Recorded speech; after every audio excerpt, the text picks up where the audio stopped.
بدون شکر، آرد و تخم مرغ و حتی بدون پخت شکلات رژیمی درست کن که تو دهن آب میشه. با اکوکوک همراه باشید.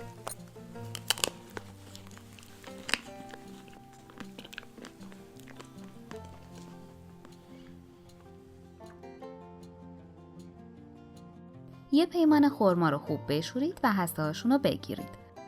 اگه خرماهاتون نرم نیستن 10 دقیقه توی آب گرم خیسشون کنید.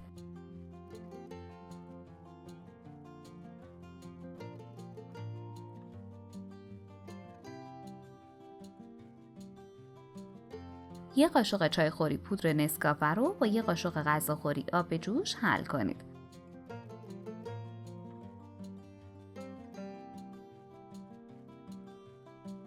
نصف پیمانه فندق بوداده، نصف پیمانه پودر نارگیل، مخلوط نسکافه، 2 قاشق غذاخوری پودر کاکائو، کمی نمک. همه رو با هم میکس کنید. عزیزان، باعث افتخار ماست که عضو کانال اکوکوک باشید و دکمه سابسکرایب رو بزنید. خرماهای هسته‌گیری شده، 2 قاشق غذاخوری عسل یا شیره،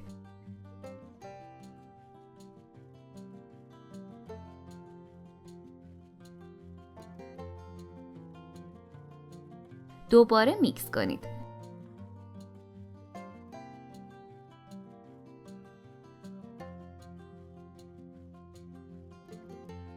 غلظت مواد باید به این شکل در بیاد، به طوری که بتونید با دست بهش شکل بدید.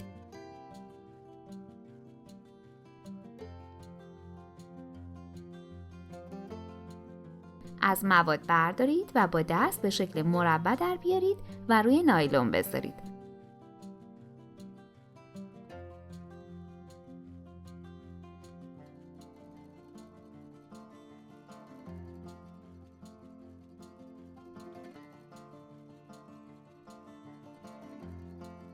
عزیزان، تک تک لایک ها و کامنت های پرمهری که میذارید برامون بسیار با ارزشه. به ما انگیزه میده تا آموزش ها رو با اشتیاق بیشتری براتون تهیه کنیم.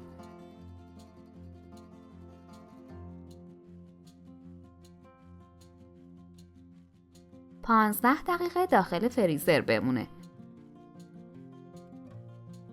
به 120 گرم شکلات تلخ بنماری شده، یک قاشق غذاخوری روغن مایع یا روغن نارگیل اضافه و مخلوط کنید.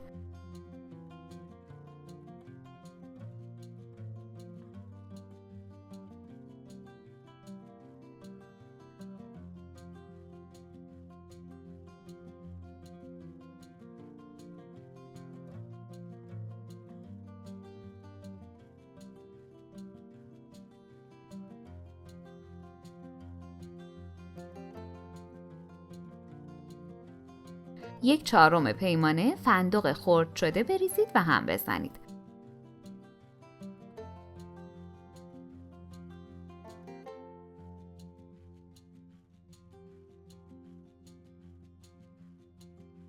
شکلات‌های خرمایی رو داخل شکلات تلخ بغلتونید.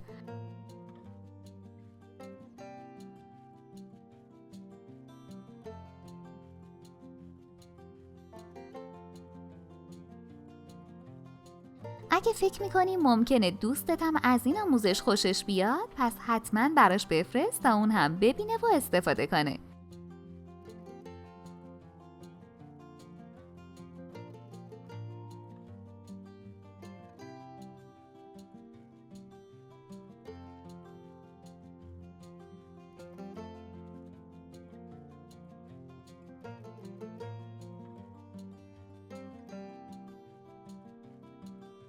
پنج دقیقه داخل یخچال، بعد داخل کپسول کاغذی بذارید.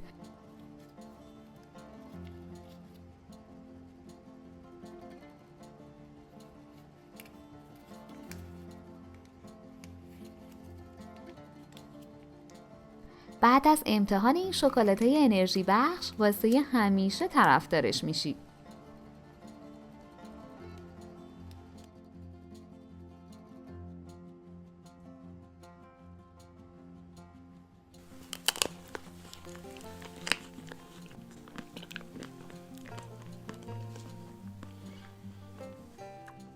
اگه از این آموزش خوشتون اومد، باید بگم که ویدیوهای جالبتری هم توی کانالمون داریم که حتما باید ببینید.